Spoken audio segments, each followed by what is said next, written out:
Okay, we're streaming now fully, and I don't know if you plan to record.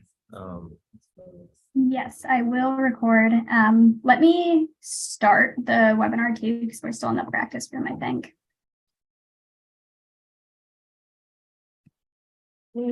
Soon you'll be able to see everyone here.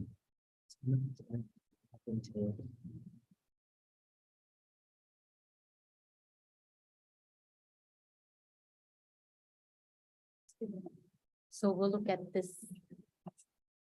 Oh, wow. I like the background. Yes. Thank you. And this could be on, Facebook. Yeah, right. It was awesome.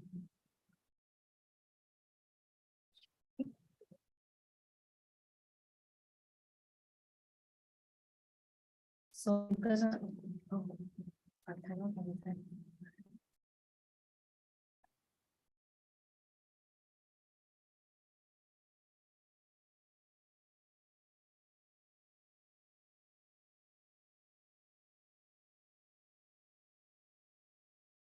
Hey, boys, let's go.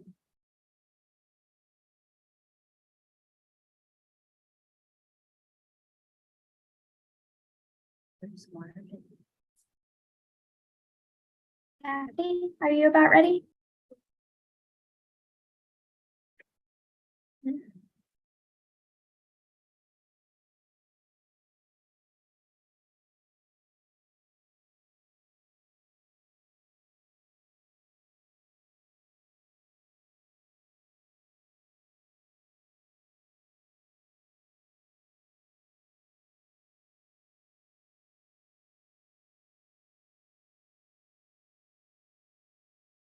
Oh, Marvin.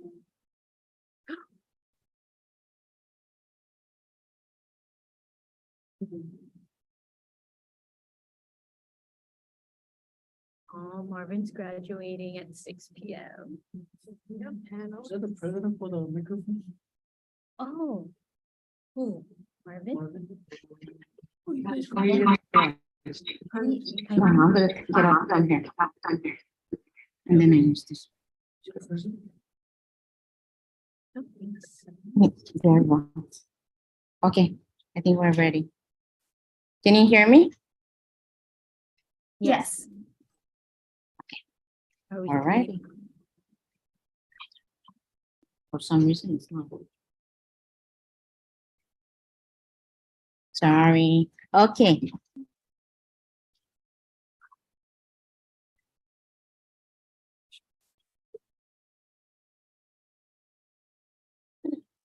Okay, so we can start.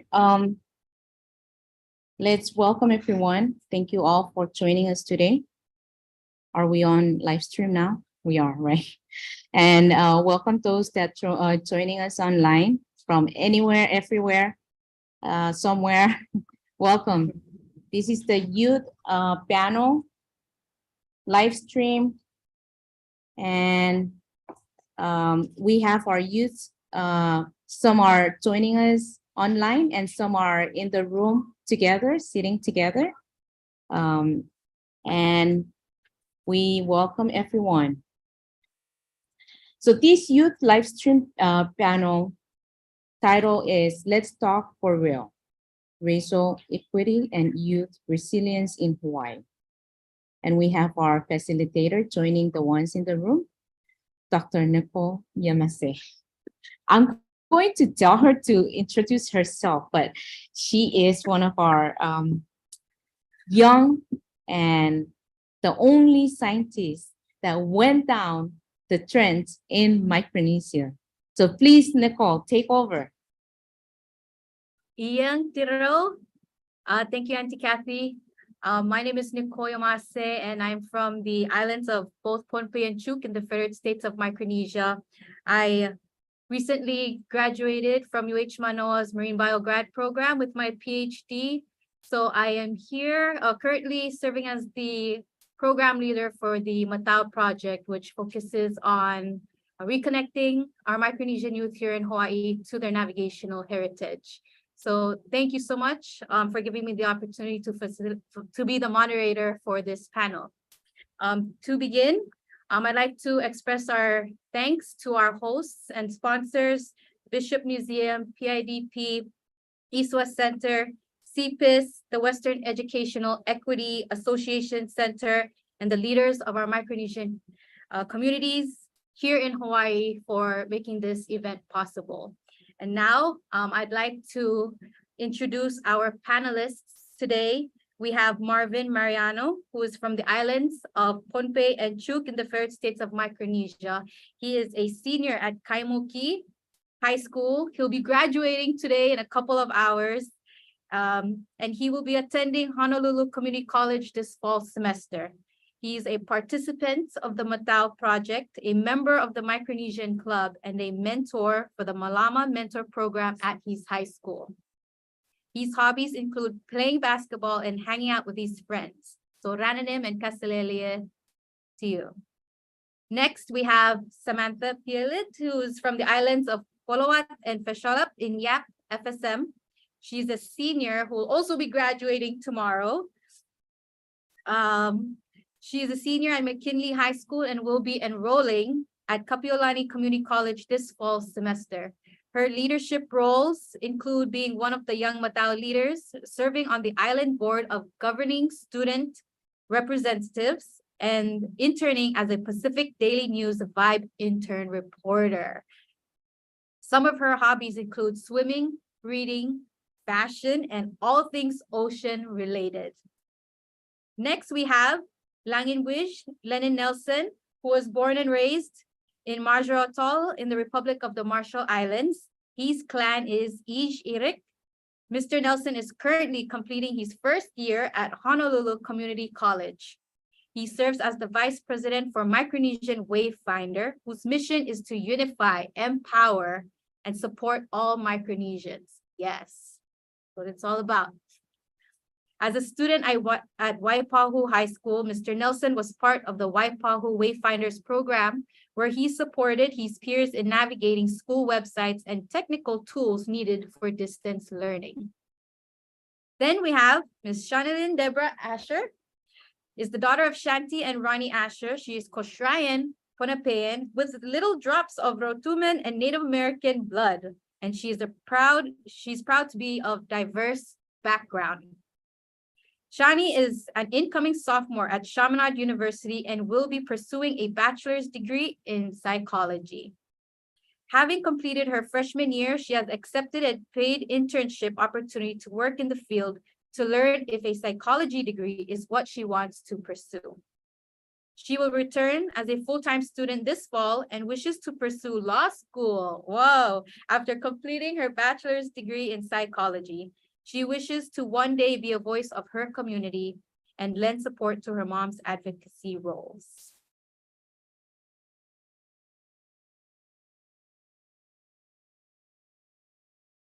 Thank you, Nicole, for the introduction of the panelists. And we are very fortunate to have all these grateful panelists to join us today. And congratulations to the youth that they're graduating this week and today, Marvin. And of course, Samantha, thank you. We're going to start with some questions, but I will give it to Dr. Nicole Yamase to start with the panel. And we can go ahead and do it. Right? You ready? Thank you, Auntie Kathy. Okay. So, panelists, I've been a student before, and we're all students now. So we've all been in classrooms where, you know, we want to share our stories to help mold ourselves, help mold other Micronesians, to build a strong foundation for us to continue to have these leaderships in our classrooms, but also have a space where we can learn and grow in our own different ways. So do you guys remember your first day of school, whether it be in college or elementary or high school?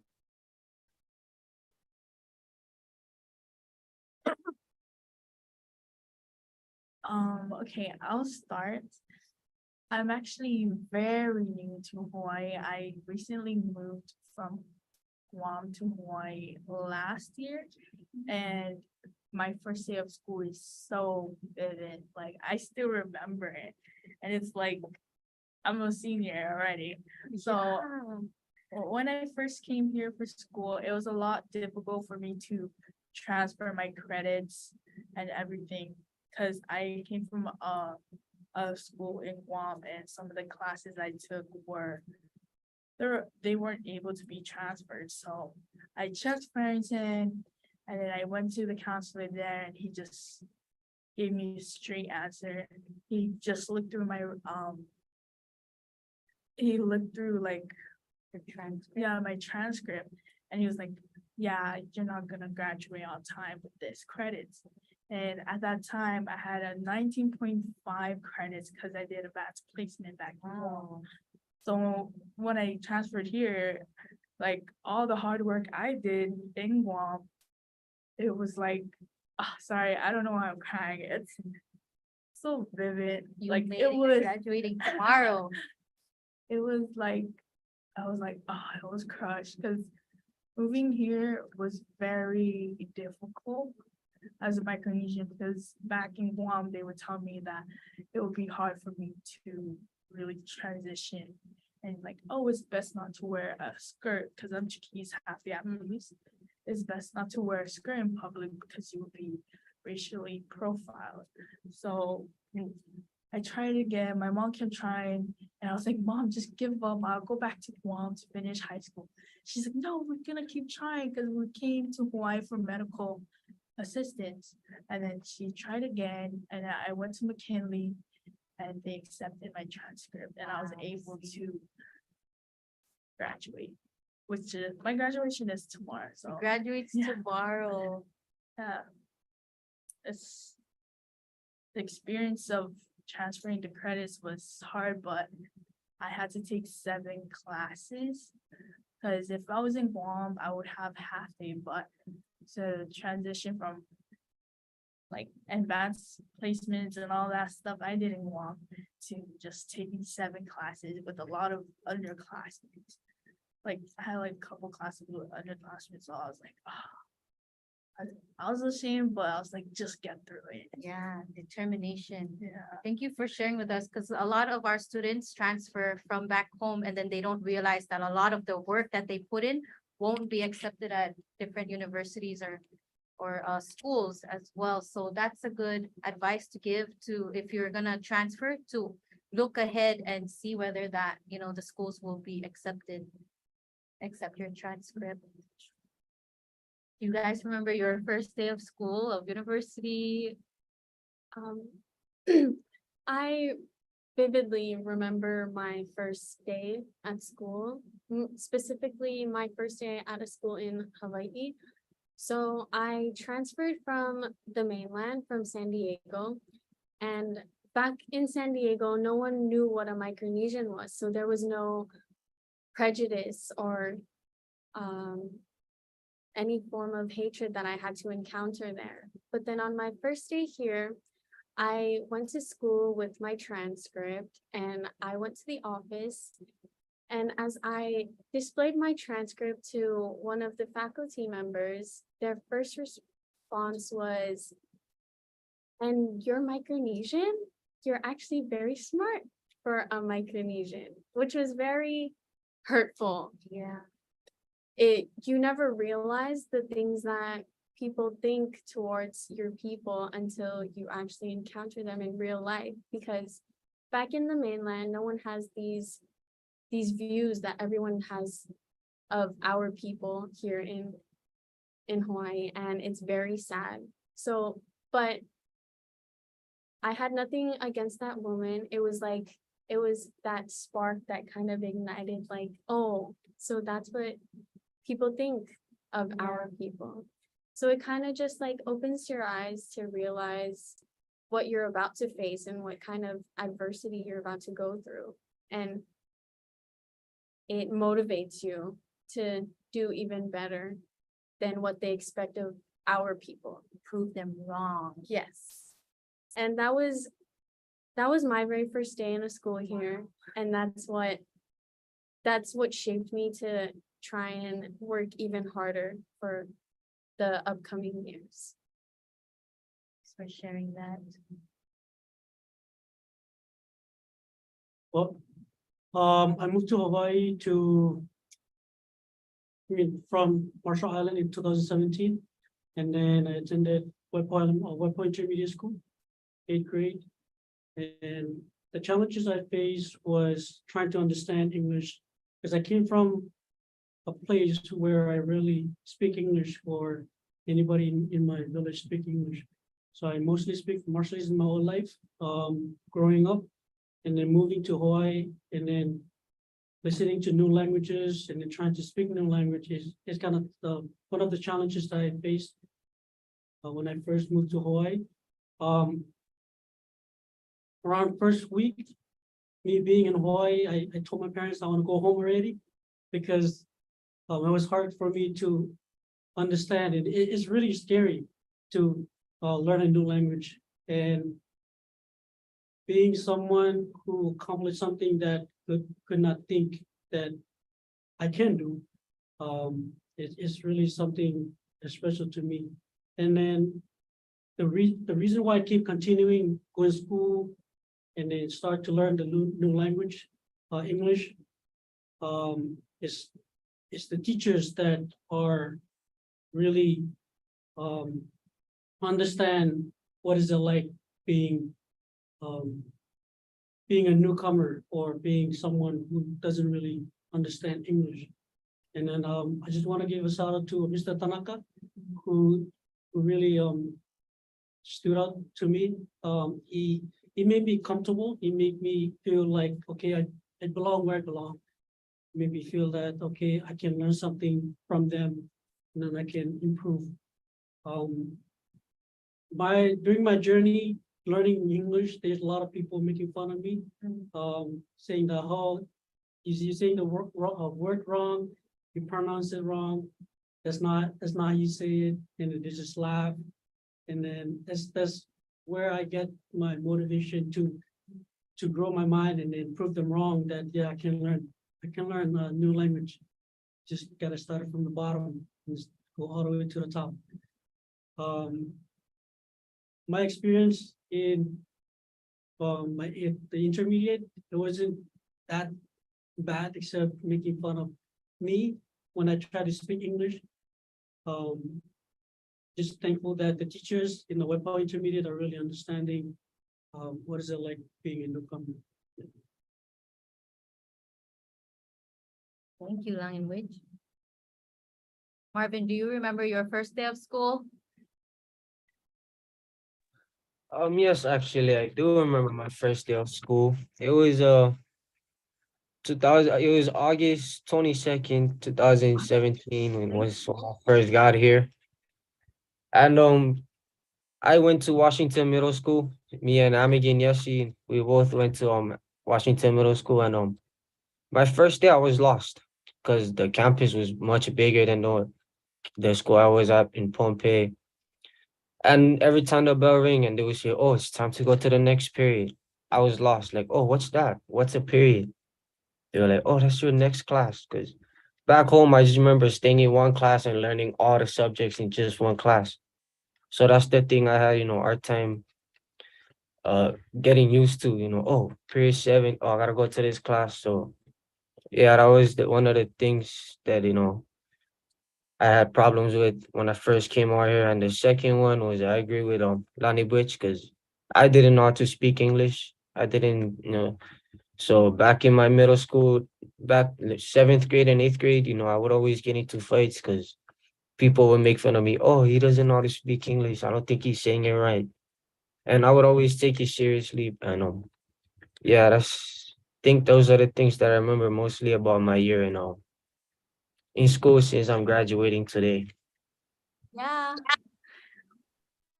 So like us Micronesians, when we move out here to different schools, like what I see, all of us, we've faced challenges, but what I mostly admire about each of you guys is that how you guys responded and how you guys took that negative experience and actually used it as a fuel for yourselves to push yourselves forward, to show and prove the doubters and those people that we are better than what they think.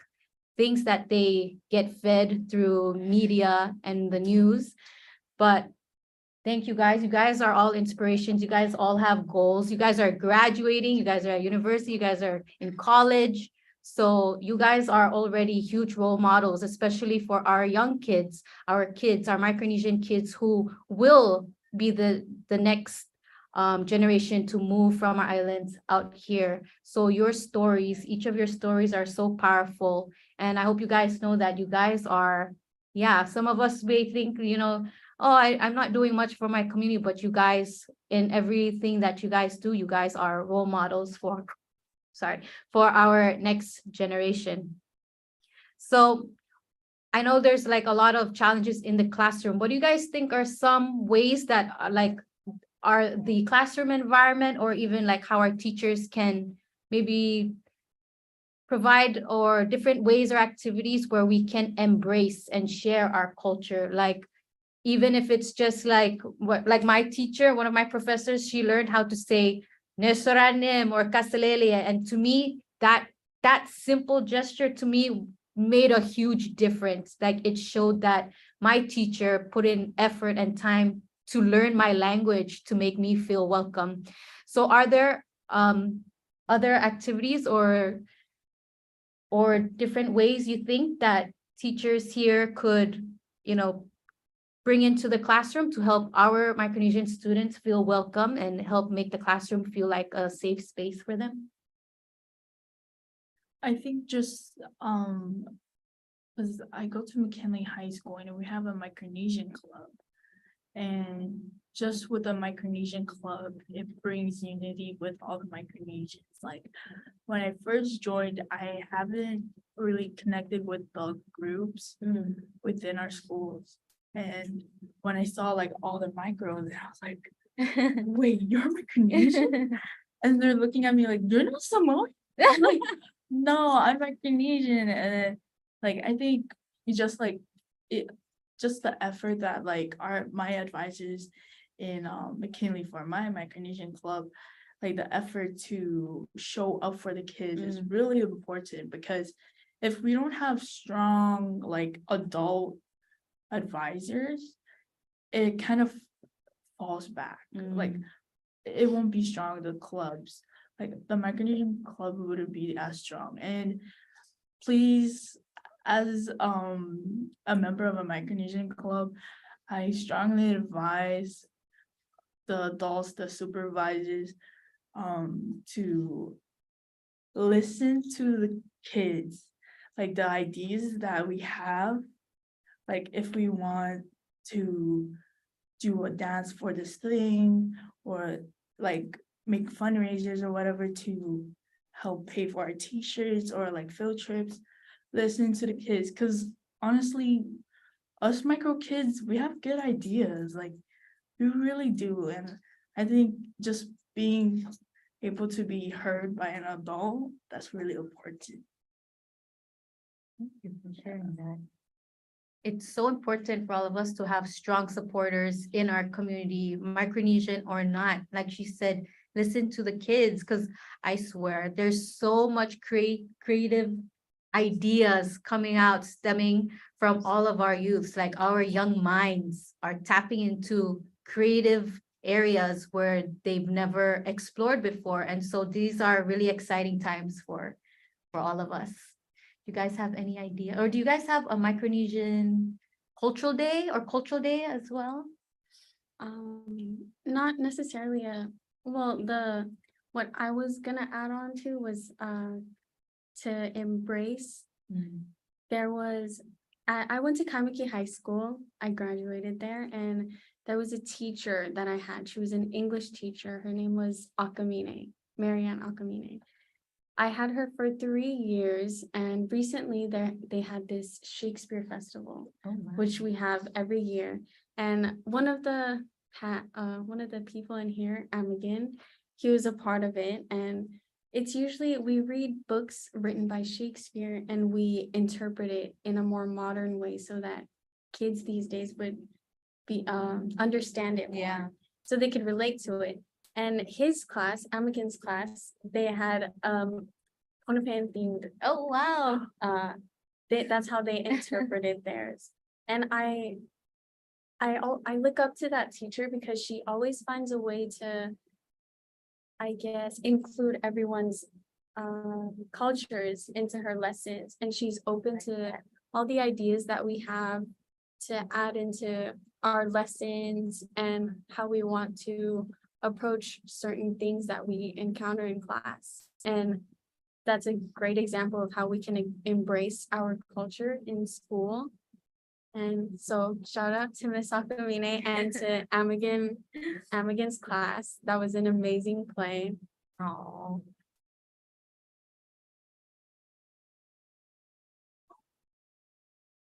I do remember when I first, when I go to the freshman first day, and then I try to find my class.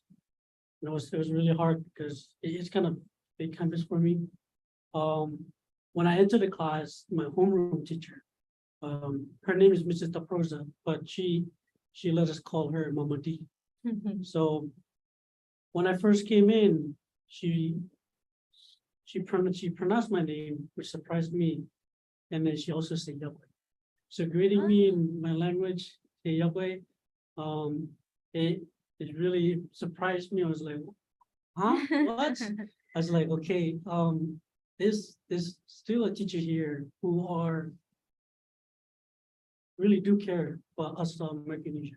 So Mama D is really really looking out for us Micronesian, and I just like the way she greeted us and then make us feel welcome in her classroom. That's why every time I struggle in my homeworks and studies, I go to her room and then she helped me with to study math, but she's a science teacher. Oh. So she helped me with everything. I also want to put out Mrs. Murakami's name out here. The way she teach in her class, she made us write a poem where we read in English and Marshallese in our own language. So I like if you're that. Chuukese, you're gonna write it in Chuukese. If you're Filipino, you're gonna write it in Filipino. We translated the words that we say in English and then we put it in our own languages. And then I thought it is something that is really nice for us who are bilingual. And then we can learn both languages at the same time.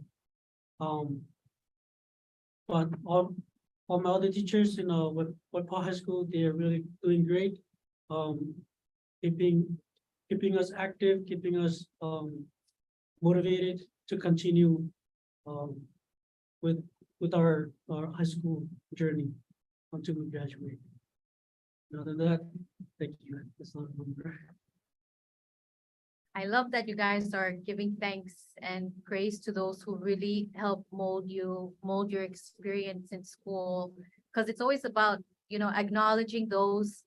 They always say, we're standing on the shoulders of giants, and it's all the success that comes before us and those that really invest their time and energy into us.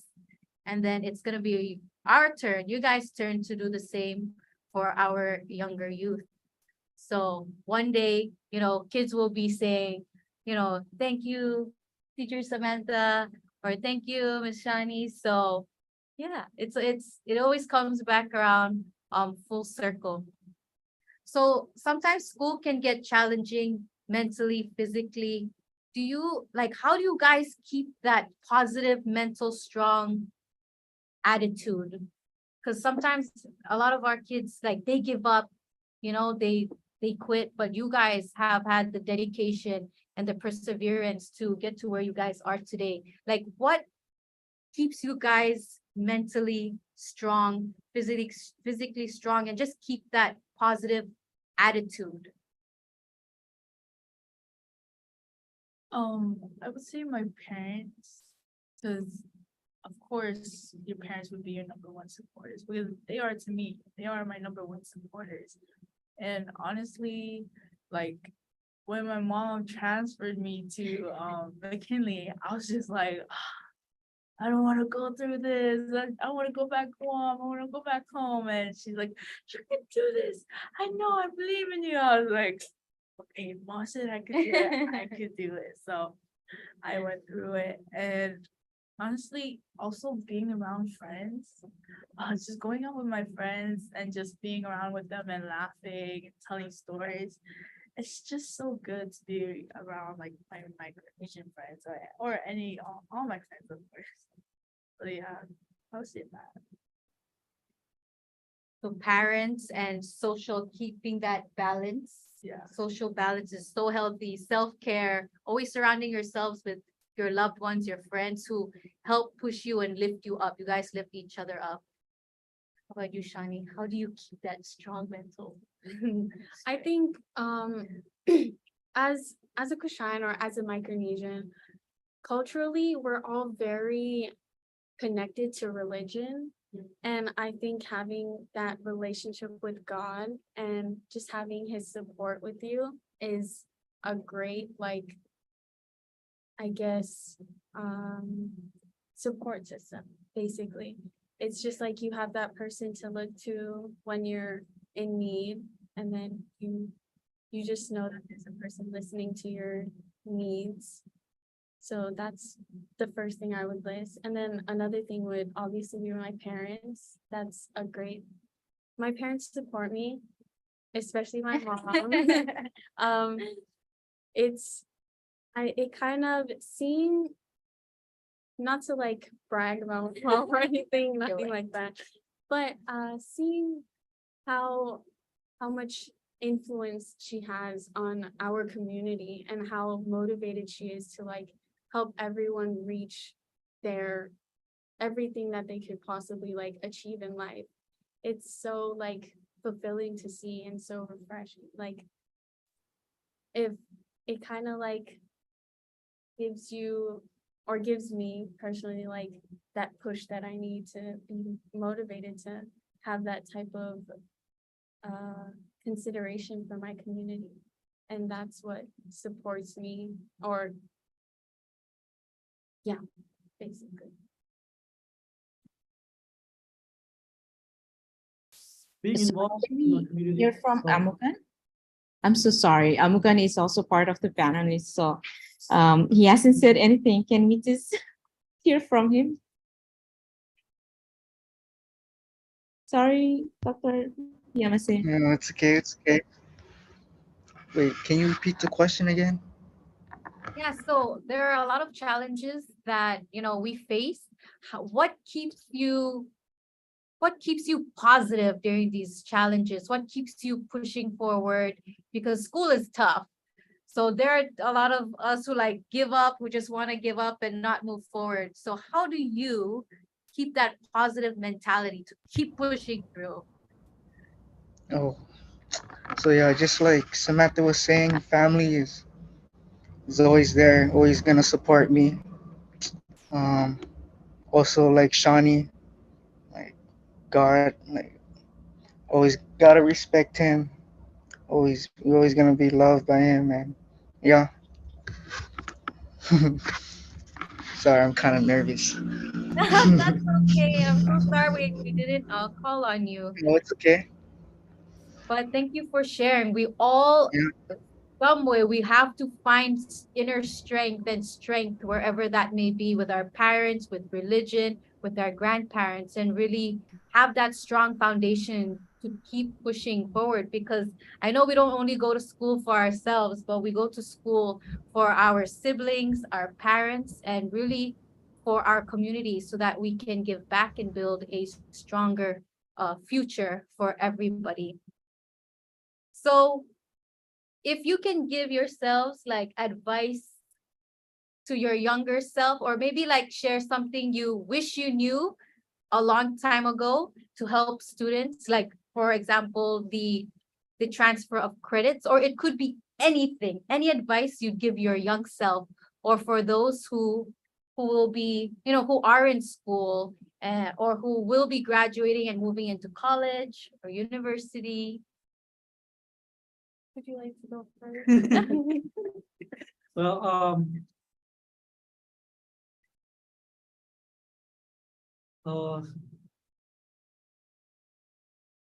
just think about it. Like, you're doing things that you're doing with your friends, teachers, families.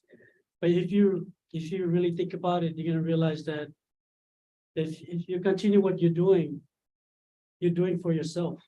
That's your future. You're not doing it for anybody else. It's you and yourself. Surrounding yourself with good people will also help you motivate where you can.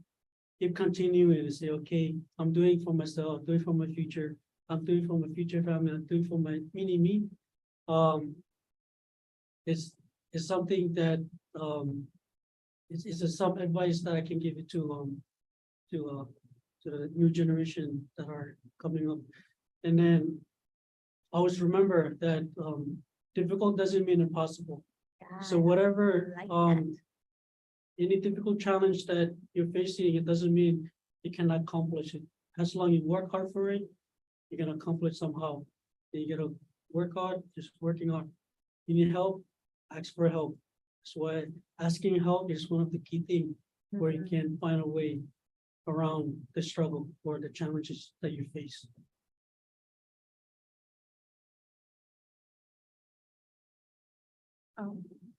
Okay. I'd say my advice to my younger self would be that perseverance really is key, because my senior year was known as the COVID year. Oh, yeah. So it was known as the COVID year. So at that time, everyone kind of, or I wouldn't really speak for everyone, I would say me specifically, I kind of like lost that motivation, kind of. It felt like everything just kind of went downhill because I lost a whole senior year. Oh yeah. Yeah. It was just like logging on to go into class and then logging back off to get out of class. That's just how the first quarter of my senior year was. Oh no, the first semester. Yeah. And that kind of like just feels like your motivation, like, is this really what I worked hard to like build up to, this being my senior year? But then when you really like, I say perseverance is key, because even in those toughest times, you just have to push through and kind of just remember your end goal. That would also be one, just to remember what you're working for. It's just a momentary like point in your life, and then you're working to achieve something even bigger and better. So just 1 year, I'm like realizing it now, just 1 year doesn't really like define everything that you've worked to achieve. As you continue to work and persevere through it all, it kind of pays off in the end, hopefully. Fingers crossed. Yeah. Thank you. Any advice to your younger self? To my younger self, I would say don't be ashamed of where you come from. Good one. Because back in Guam growing up, I was like ashamed of being Chinese, because the prejudice look on how Chinese people are, the stereotypes, it made me feel ashamed of being Chinese. And then growing up and coming to Hawaii, where racism against Micronesians is a lot harsher, I started to realize like, I need to embrace my culture. So I just try to, in any way, like, I would wear like a cheese comb in my hair and I go to school. Or like sometimes when I have like a skirt in my back, so I can pull it out and just put it on. Like, just as long as I'm comfortable and with my culture is behind my back, always with me. Then Mr. Yessi, do you have any advice to your younger self? Just work hard in school, work hard in everything, and to never be ashamed, like be outgoing, never be ashamed of where you come from. Yeah, yeah, that's pretty much it. Yeah. Perseverance, having goals, having your culture as your foundation. All these little things, little decisions, little steps really lead to something bigger, things that you guys would never imagine. And so having that strong foundation for you guys to take all these little steps to lead to something bigger, it's amazing how things can unfold, and the universe has so much plans for each of us. And so when we don't, like Shari said, don't focus on that one moment. It doesn't define who you are. You know, it doesn't define your whole future. Really having that strong mindset of turning in something negative into positive again as a fuel to keep on going is so important for our young kids, especially for like mental health, self-care. I wish I took better care of myself. I went straight all the way through school, and yeah, all these advice would be good, having balance between social life, academic, sports. And so I applaud you guys for knowing so early in the game. I'm late to it, but I survived. Uh, if you guys could say one word that described your whole experience, what would it be and why? To just sum up everything. I would say bittersweet. Bittersweet. Yeah. Bittersweet. Just because the first years of me attending the school in Hawaii, McKinley, it was bitter. And then I slowly became accustomed to it. And I was like, oh, I like wearing slippers to school every day. And no like restrictions over the uniform. I was like, hey, sweet. Bittersweet. Any word, one word that could sum up your whole experience? This is gonna seem like a lame word, No, but no, I promise no. like I would say educational.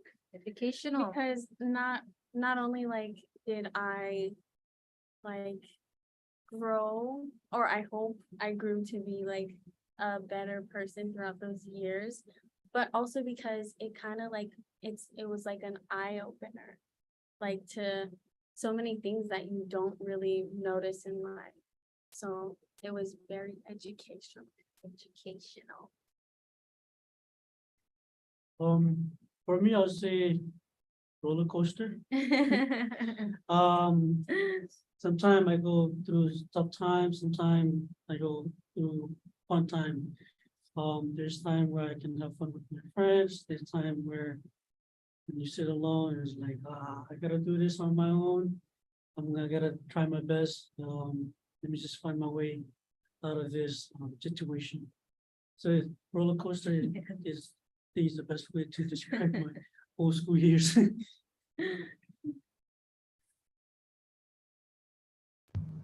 Um, my word is blessed, Blessed. I like that. because I'm blessed for this opportunity to talk in front of you guys, and also blessed to be a Micronesian. Yeah, that's it. Thank you. Our identity as Micronesians really is our backbone. And some of us don't realize that because, you know, for example, because of all these stereotypes and we're ashamed of it, but really it's our strength. All of us being together, coming together, like you said, being around by our Micronesian friends, just having that solidarity and that commonality. Even though we're all from different islands in Micronesia, yet we still hold the same values that connects us. And so, yeah, I think also like letting our students know like it's okay not to know also, life is a roller coaster, and life is, we're learning as we go. I have my PhD, but I have so much to learn still. I don't know all the answers. My mom thinks I do. But yeah, thank you guys all so much for sharing your stories in school.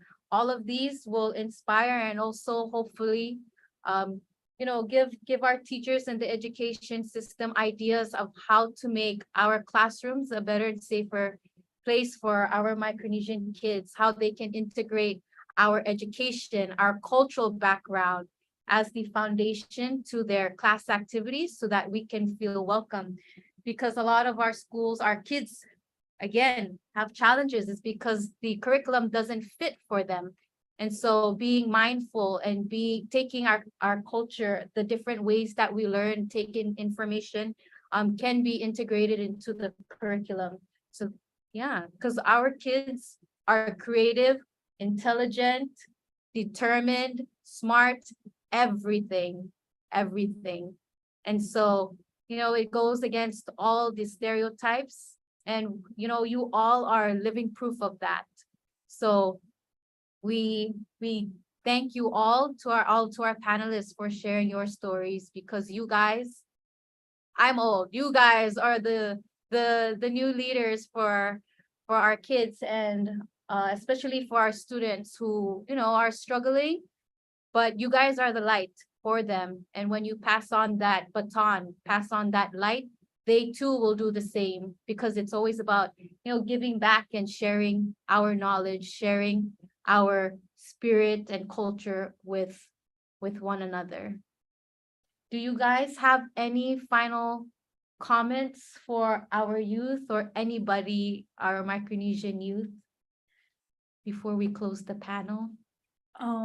Just one that will probably, I don't know if it would make sense to a lot of people, but just being around Micronesians, like in school, as long as you have like your Micronesian friends, it doesn't matter if you don't have a lot of Micronesian friends, at least one, the commonality is so, like being able to be understood by another person. Yes.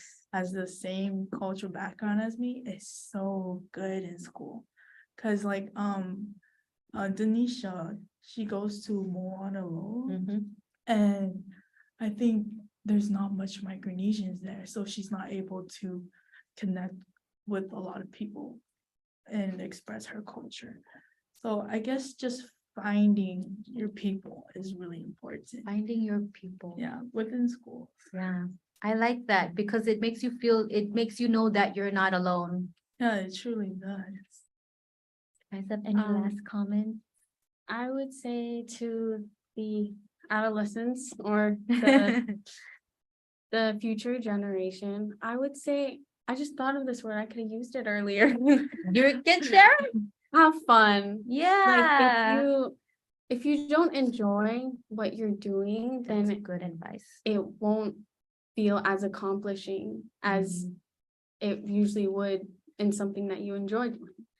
If you put yourself into something that you enjoy doing and that you have fun whenever you do it, then it doesn't feel like work. Yeah. It just feels like another day of pursuing your habits. Yeah. So have fun, enjoy the ride. It's always good, that balance that you guys mentioned. It's always to keep that balance, good to keep that balance, because that's what helps you keep that stability that you need in life. So have fun and enjoy the ride. I like that.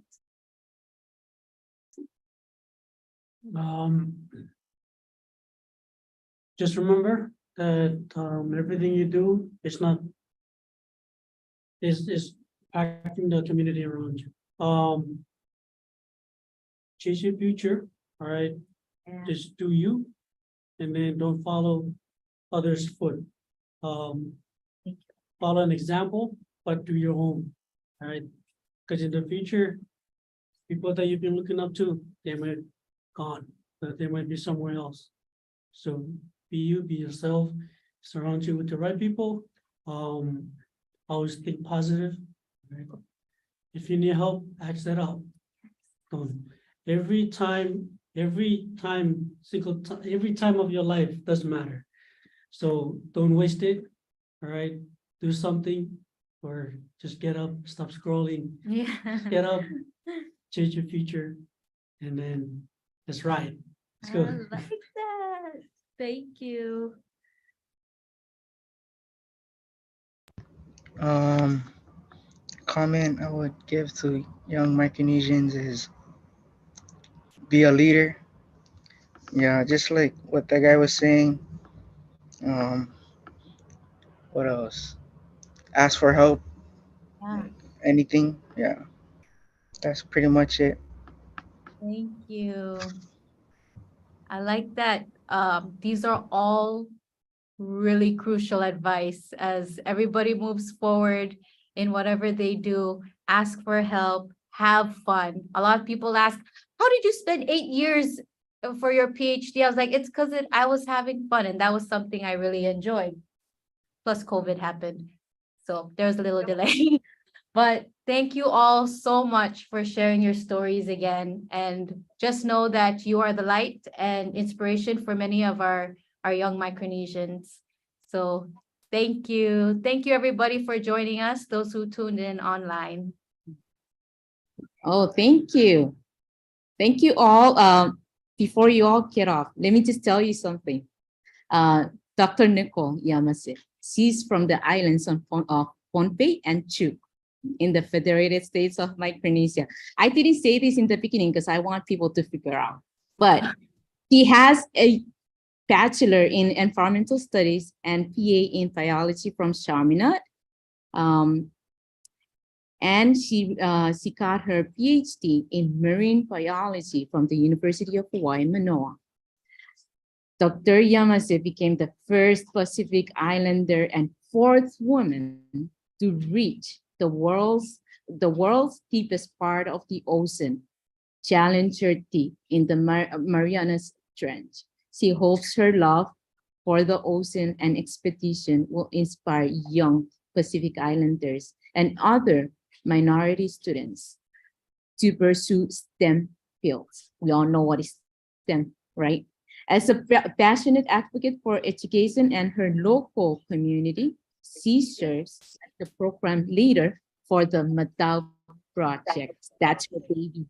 This project focuses on reconnecting Micronesian high school students in Hawaii to their navigational heritage through canoe activities, community service opportunities, and educational workshops. Thank you, Dr. Nicole. And thank you all. Thank you very much. Thank you all so much.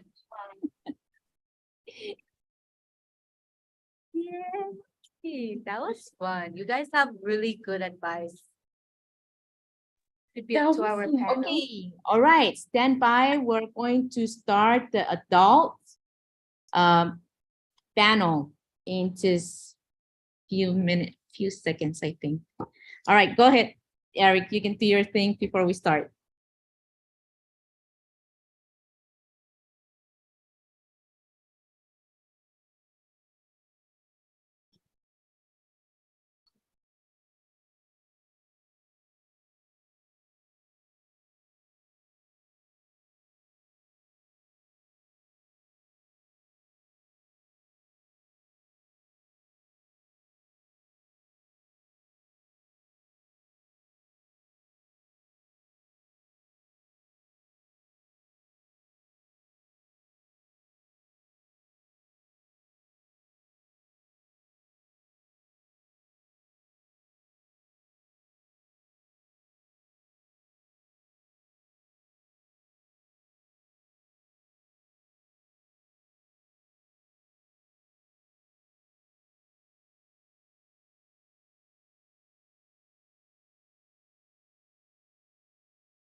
Thank you all for your patience. We'll be beginning the final panel in just a moment. Thank you.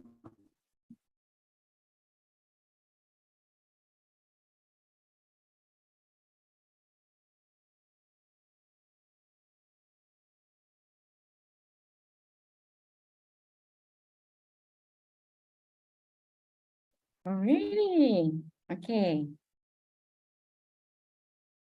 Can you hear? Can you all hear there? Yes, we can hear. Oh, okay. You can move closer. Enson.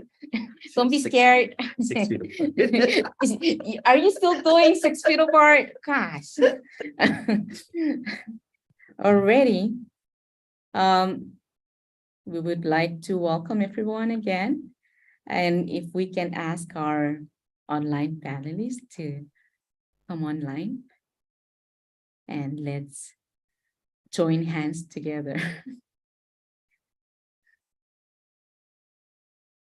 Shout out to the island of Marshall, to the Marshall Islands out there, Keola, and to the island of Hawaii, Peak Island, Ocean View, David, and our beautiful Shanty. Where are you sitting at? Are you sitting on the beach, Shanty? But before we start, we'll wait for, okay, David, when you're ready, whenever you're ready, you can come on. So while we're waiting for David, let me just continue with this adult live stream. Title for our live stream today, or our panel today, is Stories of Migration, Advocacy and Resilience in Hawaii. Our panelist on my left, Cherviann, Bossy. She's from Chuk and has lived in Hawaii for the past 10 years. She currently works as an English learner, a professional tutor, teacher, and Chuukese interpreter at Kalihikai Elementary School. She serves as a communication liaison between the school and Pacific Islander families. Cherviann additionally assists newcomer students and families that arrive in the United States as they work to adjust to new surroundings and begin to interact with public agencies such as the Department of Education. She also assists students in developing their language and social navigation abilities and works to ensure that they meeting or succeeding their learning objectives, which they may apply in their daily life. Mr. David Anitok, who's streaming from Big Island, he is from the Republic of the Marshall Islands. He currently serves as the community school coordinator and Marshallese liaison for Ka'u High and Bahala Elementary Schools on the Big Island. Mr. Anitok previously served as co-founder and lead community organizer for COFA Alliance, interpreter and translator for the Marshallese Legal Health Human Services, as president for the Oregon Marshallese community, and as human services specialist at the Oregon Health Authority.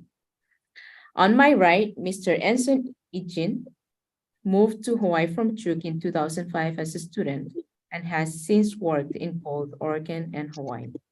He has served in different capacities within non-governmental community-based organizations, including serving as an interpreter, supporting COVID-19 outreach programs, and community-based education initiatives. He currently teaches music and serves as a tutor for middle school students in the After School All-Stars Hawaii program. Prior to coming to Hawaii, Enson did not use English much. However, upon his arrival, he immersed himself in the language through English as a second language, classes and spelling bee competitions. He believes his participation in these activities enabled him to be where he is today, proficient in English and able to serve his community. So in his own words, he said, ESL class Engerie Laninbwij.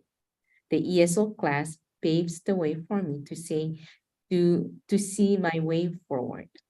Enson is now dedicated to using his experiences as a newcomer to Hawaii to support new migrants from Micronesia. And live stream from the island of Marshall, my brother Keola Diaz is from the Republic of Palau, but he's sitting in Marshall Island. He is of Palauan, Chamorro, Korean, and Japanese descent. Keola earned his PA in Communications and a MA in Pacific Island Studies, both from the University of Hawaii at Manoa. He is an advocate for social and civil rights for migrants and newcomers, particularly for those from the Pacific leaving the United States. Keola is interested in the transformative power of the media, particularly visual media, and utilizes different forms of media to interrogate issues that affect the Pacific region, including Micronesians' social issues in Hawaii. He most recently served as the Senior Director of Youth Programs for YMCA Honolulu and Executive Assistant to the Dean of Education at the East-West Center. I'm sorry, that's not recently, previously. Keola is now currently working as a consultant for the Capacity Development Program at parties to the Nauru Procurement Office. And my sister Shanty, Sigrah Asher, she currently serves as the Pacific Islander Liaison Officer at the City and County of Honolulu's Office of Economic, I don't know how to see these words, revitalization. Oh, Where she builds, okay, good. Where she builds relationships between governmental agencies and community partners. She also serves on the 12-member Hawaii State Board of Education, where she co-chairs the Human Resources Committee. Shanty earned her Juris Doctor, degree from the Thomas Jefferson School of Law in San Diego, and both her BS in pre-law and MS in Criminal Justice Administration from Chaminade University. And after receiving her law degree, Shanty joined Pacific Resource for Education and Learning as an education legal specialist. Through her work with PREL, Shanty was able to fulfill a calling that arose out of her personal journey as a Micronesian moving to Hawaii, improving the experiences for Micronesians newly transitioned to the state. She intimately knows the challenges of that adjustment, including the massive size of the island, city life, college life, and expectations, different cultures, new kinds of infrastructure, and English language dominance. Regardless of the next phases in her journey, Shanty is committed to supporting the lives of other Micronesians. And as the person speak here, my name is Kathy Martin. I'm from the island of Peace Patio in Chuk. And I'm currently living in Guam, but flying over here to Hawaii just to join Shanty, but then she's streaming online. Anyway, we'll continue with this panel. You're laughing, Jen. Well, a lot of graduations are happening this week, but today is Kaimuki graduation. Shout out to the graduates from Kaimuki. I also shout out to the University of Guam, whose graduation is also happening today. And to my niece, Joyce Martin, who's graduating from UOG with her Bachelor of Social Work. I'm sorry, my baby, but I'm not there, but congratulations to you. I'm wearing your shirt. SWASA, Social Work Student Alliance. Anyway, let's continue. Thank you. We're going to go through our questions for our panel today, our panel members. So first question, what was your move from Micronesia to Hawaii like? What were some successes and challenges? So we can give Cherviann and Enson to answer that question. One of them can start. You wanted to chunk it up to you. You can start first. Okay. Okay, so moving out here in Hawaii is very challenging. I would say very different. Like I wasn't expecting many things that will happen, but I came out here for school purpose, and then life happens. There's many things that I didn't know anything about, like just coming out here thinking that I will find out myself. So the things that are very challenging is the life over here is different. The culture, I had to like try my best to adapt to the life over here. Like I didn't know anything about living in Hawaii, that it's very expensive. I had to find a way to, you know, to support myself in school because I wasn't ready for that. I mean, I didn't expect that much because I went to Chaminade and it's very expensive and it's hard.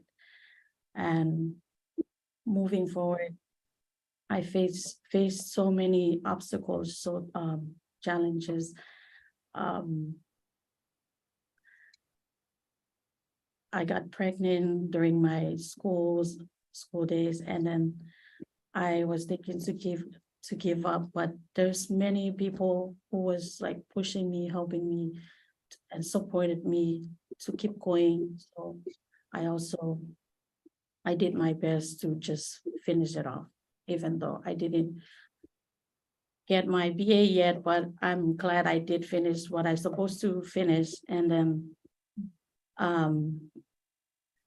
yeah, I'm just glad I had my kids right now. But the thing is not, I just want to say that we have to learn that we are the people who are not gonna give up on things. We're not the people who give up on things. We will just keep going, keep moving forward, and just try our best to live over here.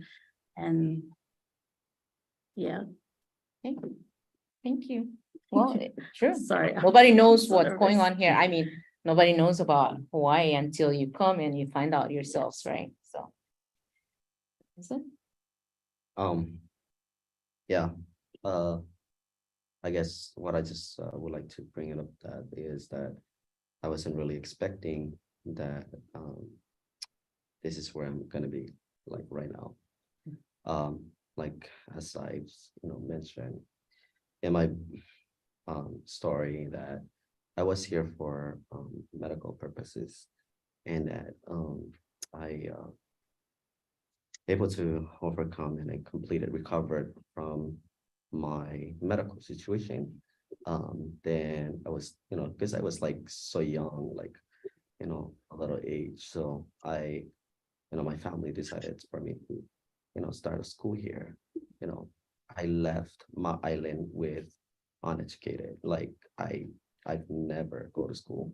It's because lack of the support or assistance back, to my island, were not as like where I received the much assistance here, like transportations, and be able to get involved in all kind of activities, or in a school, or even like go to school at all at home.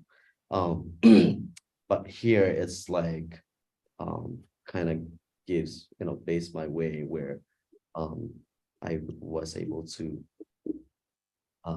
attending school, be able to qualify for the services, school buses, able to come and pick me up, take me to school, and be able to build up my learning experience and skills from elementary, middle school until I graduated from the state of Oregon high school. Thank you. Thank you. So helpful. Keola?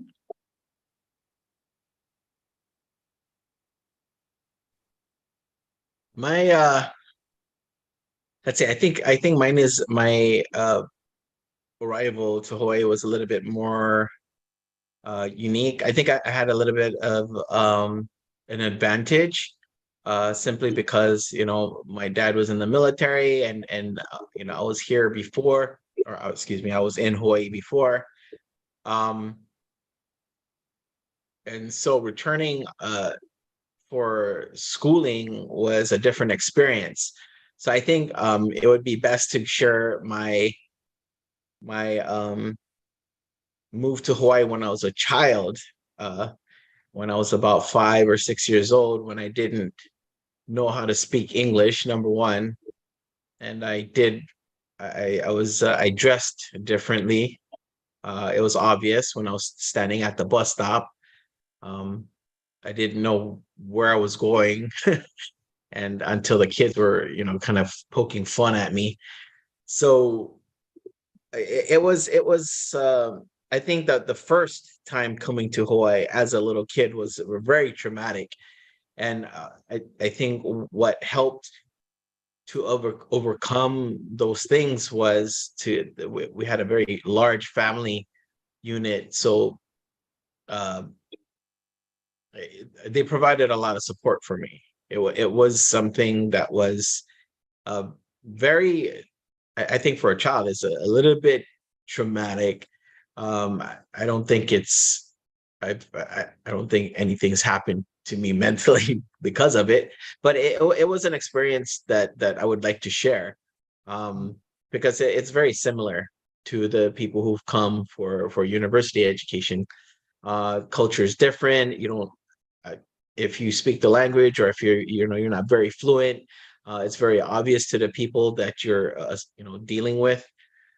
So it can put you at a disadvantage and make you feel that you're an outsider. So those are the feelings that I had to overcome. Those are the challenges that I had to overcome. And I think having my family there that was very supportive, and fortunate enough to be able to be there all the time. I know nowadays it's not the same. Both mom and dad have to work.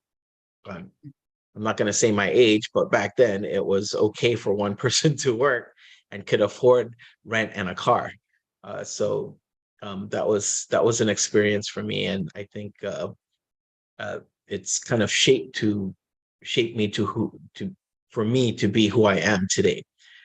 And I want to give a shout out. I'm sorry, I didn't catch your name. The parent who had the kid while she was here. Cherviann. Well, I want to give you a shout out because it's very difficult. Especially here in Hawaii, it's really hard to do it alone without a child. So to do it with a child, that speaks volumes to who you are as a person. And I think for us as Pacific Islanders, that's just naturally who we are.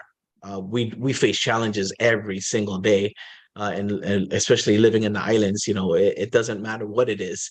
We have lots of challenges and we overcome them every day. So it's something natural that I think comes to us as Pacific Islanders. Thank you, Keola. We'll go to Shanty and then David after Shanty. Yeah, thank you very much for all the comments that went ahead. I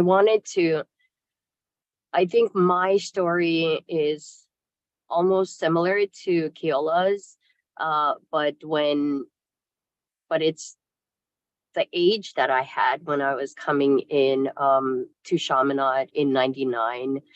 And it's similar because I was not comfortable speaking English, but I was already in an institution that expects me to speak confidently in English. Growing up in the islands, I'm a very proud product of Arcoshai's public education system. It really rooted me in the skills I have surviving at Chaminade. But I think one thing as an entering islander that don't speak English on a daily basis, because we use our Arcoshaian language every day, even in English classes. It was the first time for me to survive on English. I was always intimidated by the Savior students who were there because they're so comfortable speaking English. I was surrounded by a lot of private school students from Micronesia that came there. And that was, for me, it was, while I felt that I did not speak the best language amongst all of them, it really did encourage me to become better like them. So it was a challenge, yet an opportunity for me to grow. And so I think besides culture shock and coming here alone, like my brother Keola said, we are survivors, we're resilient. No matter the situation we are put into, we always find a way to overcome them. And so definitely proud to be amongst these panelists. And I want to apologize for my background and for not being there. I am getting ready to join the Kaimuki high school graduation. So I'm parked outside. I didn't want to miss this opportunity. So I'm parked outside joining you all in this panel. Thank you. Thank you, Shanty. We'll go to David.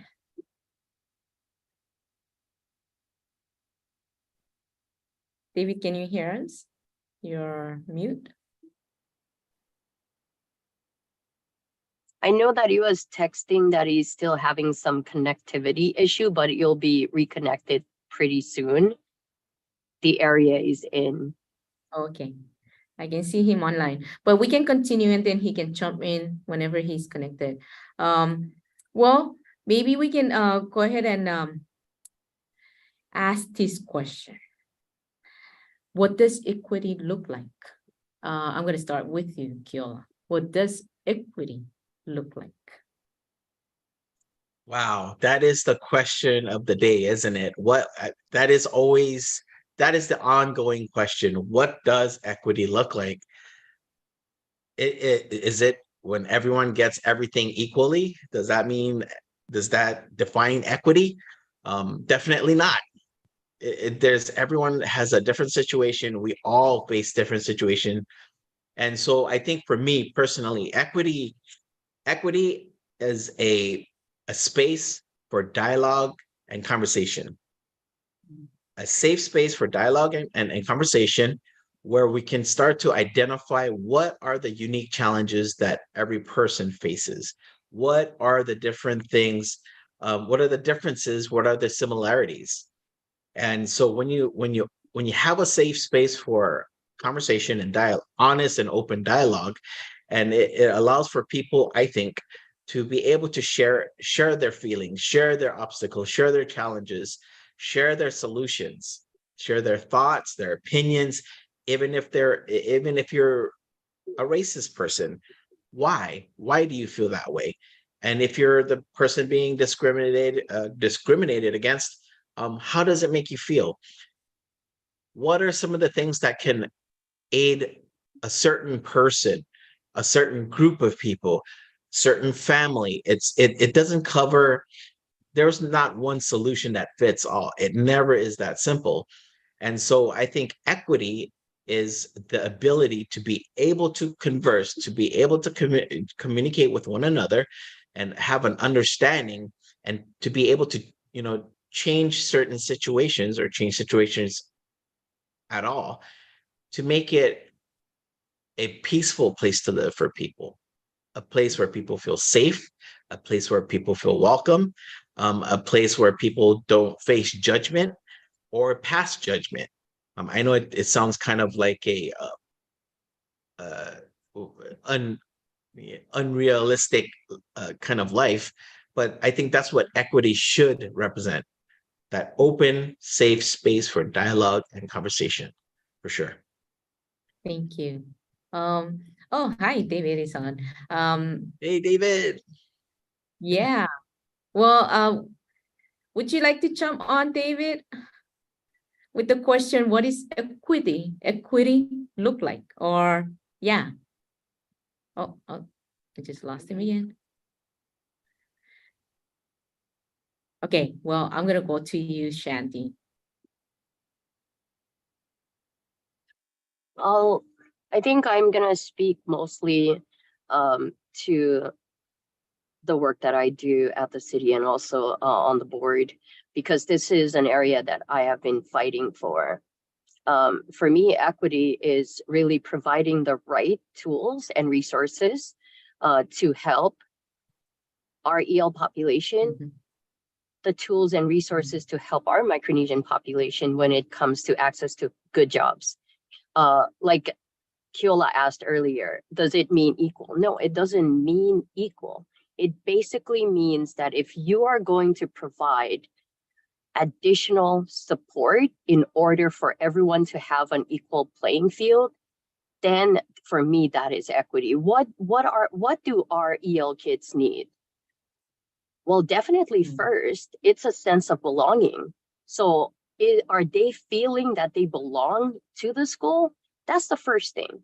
And then second thing is, are we providing language support or representation at the school so that they themselves can find that resource available to them on the ground?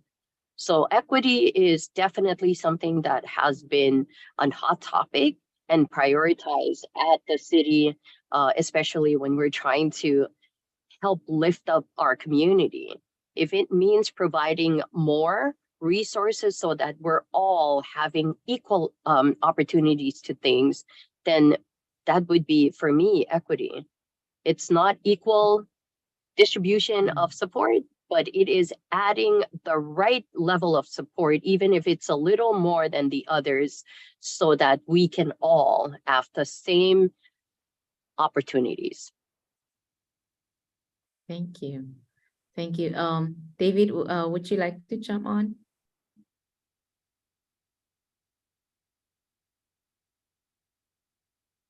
Oops, we just lost him. Well, we can get back to David when he gets on, but we have other questions. I would like to ask this question to mostly Cherviann and Enson. The question is, what would you like your neighbors to know about Micronesian cultures? Because we have a long history in Hawaii. You know, Micronesians have a long history in Hawaii. So what would you like your neighbors to know about Micronesian cultures? I want my neighbors to know that I'm a nice person and I can welcome them in my house if they would ever want to come and join me for a cup of coffee, or if they ever need my help. I'm that type of person, and we are the type of person who they can count on. We are good people and respectful people. We are friendly because where I live, my neighbors, I help them sometimes. I even give them free food, not because I have a lot, but because I know how it feels not to have anything, and not because they don't have anything, but it's just that I just want to share with them so that they will know that I'm a good person. I want to connect with them and to live peacefully with them, you know, like just being surrounded by good people so that they will be able to, you know, at least say hi to me one day or not to be a stranger to them. Yeah, I want them to know that we are like that. Thank you, Cherviann. Yeah, you've shared with me how you also share food with your neighbors.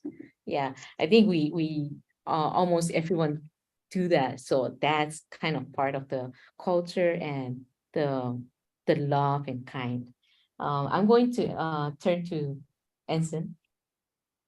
So the one of the things that I always thought is that the Micronesian loves is one of a kind, because it's not just to where who they wanted, or they not pick who they wanted to love or to share, or to be able to know or respect, or it's the love of Micronesia is really such a big part, where I'm gonna say, for example, if somebody dies here in a state of Hawaii, not just because I'm Chuukese and the person is Chuukese, I would able to go to there and pay respect.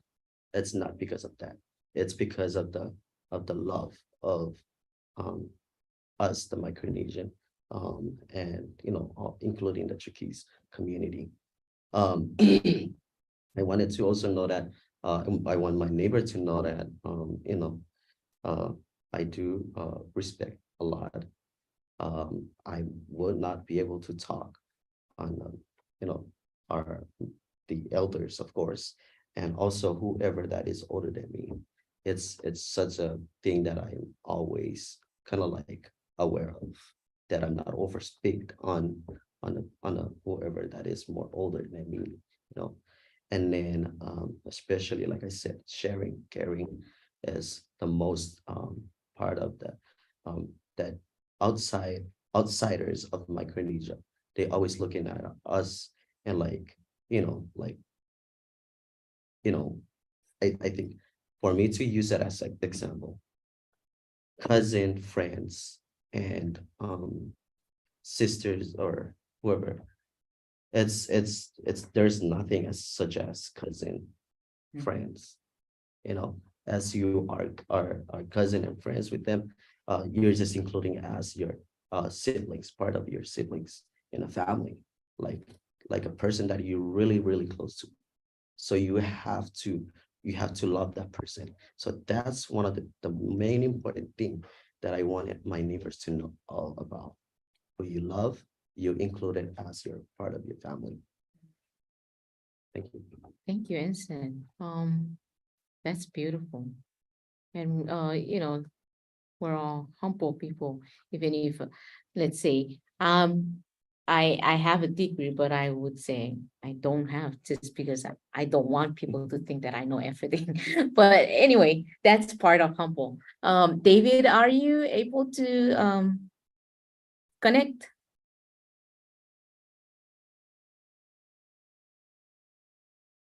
Okay, so I think David is on and off. We can move on.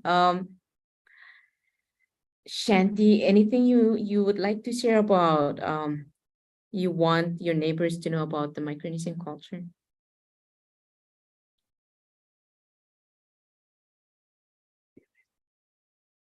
Okay, you can unmute yourself.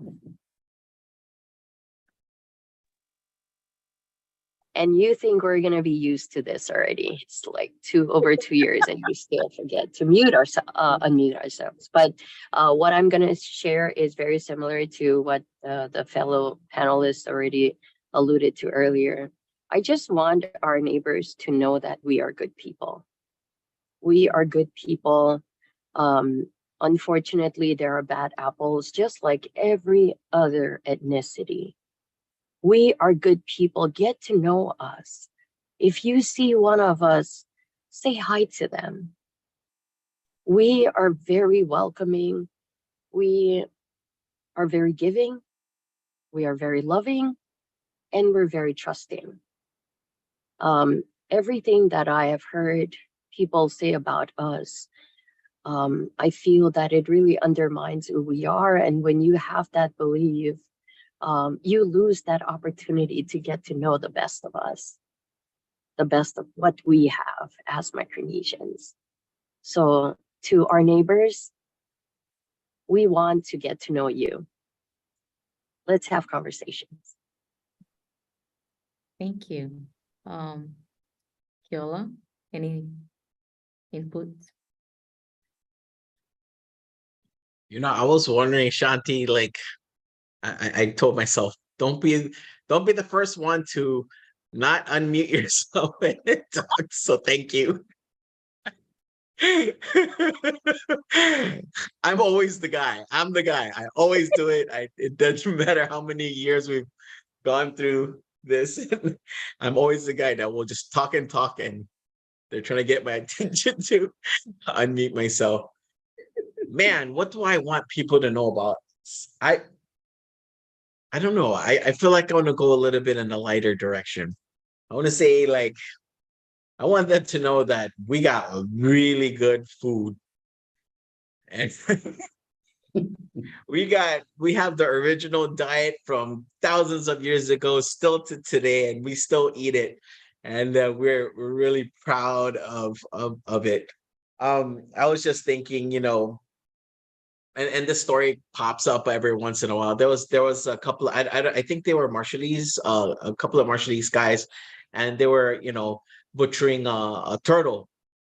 And you know, the backlash from the local community was so outrageous, and I just couldn't take it. And you know, so you know, per usual, as Keola would do, I get into the middle of the conversation and I start going at it with all these people. Like, for what reason do you have to say these nasty things? What is it about us eating turtle that bothers you the most? Because just strictly based on the names that I was seeing, you know, definitely from Japan, from China, from Philippines, all local people. But and I was like, don't forget where you come from, and don't forget the indigenous food of your ancestors. Okay. And so so when you attack us for eating turtle because it's cute or it's endangered, it doesn't say anything good about you and almost your intelligence. It got a little bit personal for me. So I just want people to know that we still eat what we try to eat, because you know, corned beef and spam and tuna with aji kimchi is is pretty good. But we still enjoy our local foods, and it's foods that's founded and that's gotten us through many years, hundreds and hundreds and thousands of years.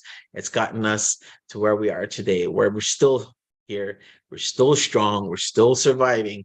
And I think that I would like people to respect our traditional way of eating and our traditional foods, because we don't disrespect anyone else's.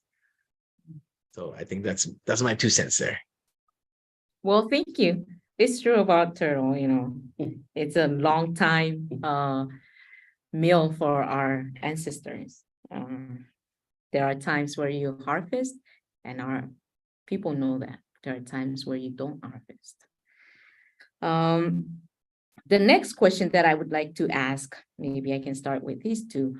What do you wish you would have known or done prior to moving to Hawaii? And what recommendation do you have for folks that are preparing to move to Hawaii? Okay, so Enson, I would start with you. What do you wish you would have known or done prior to moving to Hawaii?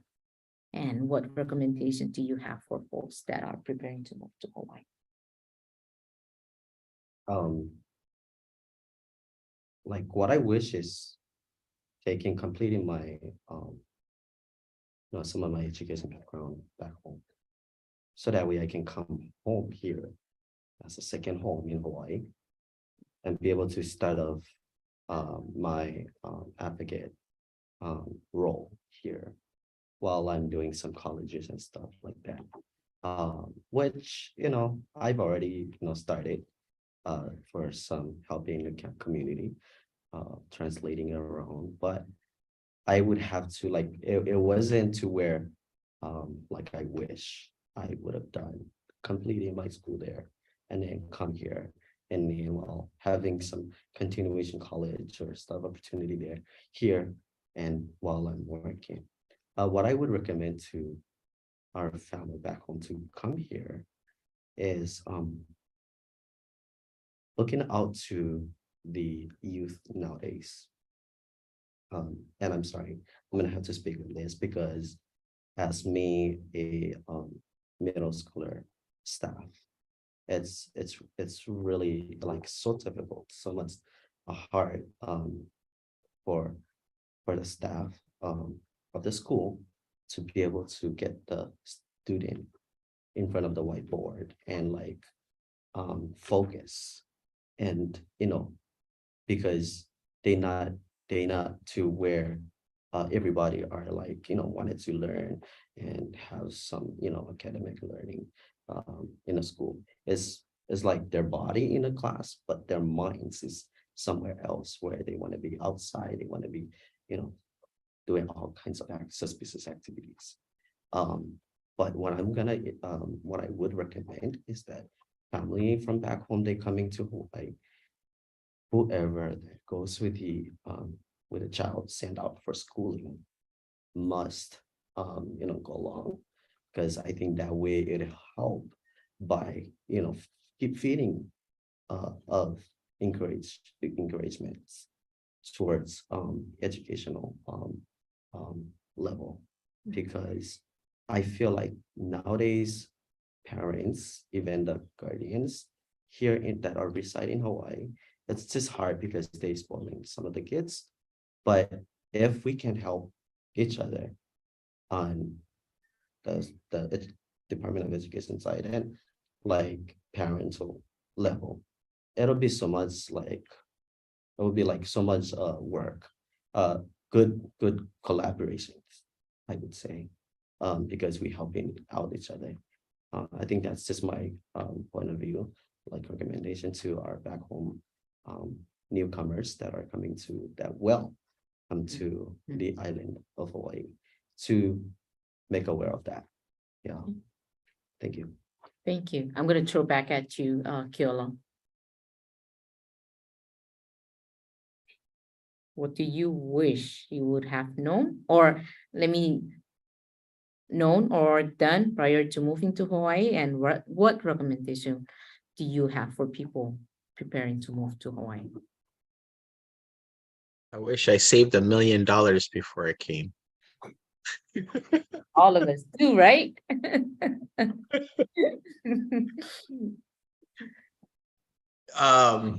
Man, that is such a broad question for me. Wow.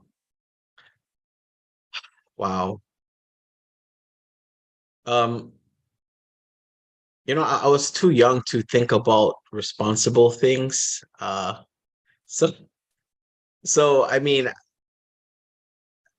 this is a very difficult. It seems like a simple question, but it's really difficult.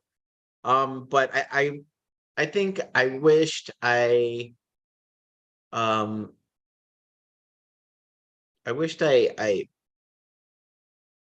relied on my family a little bit more before I came to Hawaii.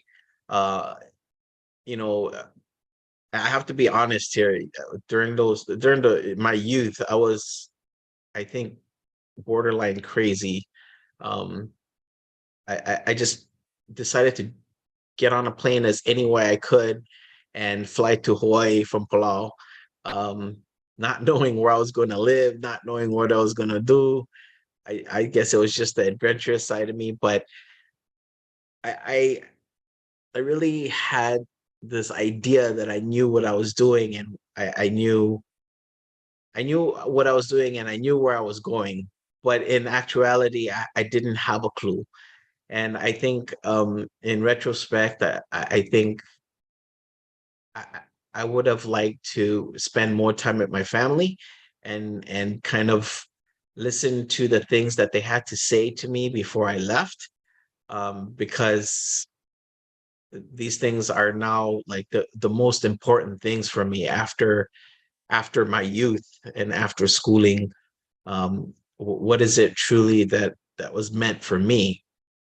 So I think if I just took the time to really listen to the things that my family had to say before I left, I think that's something that I regret a little bit more than anything else. Well, Thank you. Well, since Shanty is back on, Shanty. I think I would have spoken English more when I was going to school. And I wish there are more orientation and preparation of our community back home, so that when they come, they have a smoother transition. I think that's really what I know, because the structure here and everything is just so different. And so the best way to assimilate, integrate, and better engage and feel less overwhelmed is really early preparation. That's it. Well, thank you. Any recommendation for people, Cherviann? I would just recommend the young future leader back home. If you guys ever thinking about coming out here, please use us as a mirror. And I hope you guys see this before coming out there. Think before you come out here if it's really what your desire, or if you really want to come out here for school purpose.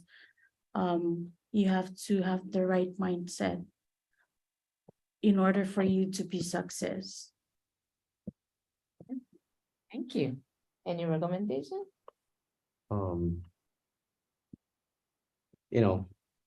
Be here for what is, for your purpose, or for the purpose of you being here, not to where just to enjoy the life. I think because as an advocacy, we really trying to look around and trying to find somebody like I hate to put in us already make us stand out, but somebody that can be speaking on our behalf, as an advocacy. So just be here in Hawaii for your purpose. But yeah, continue education is the perfect spot. Thank you. It's kind of like, interesting when I was started school in Guam, at the University of Guam, and people said, I have hard time speaking English. And I said, no, I really thought I spoke English good, okay? When I was moving to Guam and and started school, and I go, oh, we can hear your accent. Like, what accent? I spoke good English. But today I can realize that I can still struggle with my English. So interesting. We're close to our closing time. I think we want to give the panelists to kind of just share anything that maybe we did not ask them, but they would like to share about. Can we give Shanty? Can you? Whoa! Shanty is giving getting lazy. How did you get lazy? You're supposed to be laying somebody at the graduation, and then you're getting lazy. Shanty, is there anything that we should ask you but we did not? Yes, one thing I just wanted to say, and then I will respectfully ask if I can be dismissed, is for our kids, know that you have everything it takes to succeed. You have more than you believe you do have. And I encourage each of you to look within and find your strength and use that as your foundation. I wish you know how much confidence I have in all of you, especially with what I thought today. I have Celebrate Micronesia, And every day I go to school, you guys make us proud. Know that you make us proud, and know that we know you're gonna succeed in whatever you want to do. And to all our fellow Micronesians living abroad, be good ambassadors. Be good ambassadors. Remember faith, family, community, and culture, and you will be able to overcome whatever unfairness or injustice that you're experiencing. I am very optimistic that things will change. So thank you so much for this opportunity. And thank you especially Teresa Center, PIDB, and Kathy for doing an amazing moderating for all of us. And why am I getting late? Because I'm on the board of education and I come to the graduations to be present. and I try to go to as many graduations as I can, especially those with predominant Micronesians graduating, so that they know that I'm so proud of them. And so I'm here for them. And thank you so much. Thank you so And much. I will ask if I can be dismissed so I can go and do my cheering for our kids. Mahalo. I have a speech for you. I'm just kidding. Thank you. Thank you for doing all of these things for our kids here in Hawaii. So thank you. We'll see you again. I'm going to turn to Cherviann. Is there anything that you would like us to ask you, but we did not ask him? No. No? She should know. Okay, I'm going to turn to Enson. Enson? Well, I guess this is just a reminding, to all of our communities that we have a lot of resources outside that we need to take advantage of, and be involved in all kinds of activities that is counting on you, more especially for students. I would encourage that we have a Department of Education providing all the schools, or provide all the schools programs, like after school program, where we can be a secondary time for the students to be able to stay back after school and do their work, so that they can keep up with their work or their grades while moving on to high school level. It's very, very important to that. I just wanted to remind everybody and our people that we have so much this kind of a assistance or resources, but it's just a matter of us walk there, because they cannot find us. We have to find it, and then be there and sign up our kids to be able to involve. It is so. Thank you. And Keola? I believe I might have the question of the day, Kathy. Okay. The question that I would like for you to ask and everyone to ask is, how do we bring our kids back home? Once we go out there and get that experience, once we get that education, how do we bring them back home so that they help us grow, to help us grow economically, culturally, to be able to interact on a global stage with other governments and other organizations? How do we get our kids back home? Because I know whether it's the FSM or Palau or here in the Marshall Islands, our kids, they go abroad and they like the lifestyle, they like the convenience of living in the United States.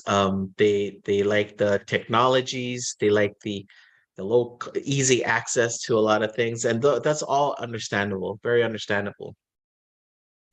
The one thing that we all need, all understand, is that we need our leaders, our future young leaders, to come back, to understand that those things that they see and those things that they experiences are temporary. They need to come back and help us grow here.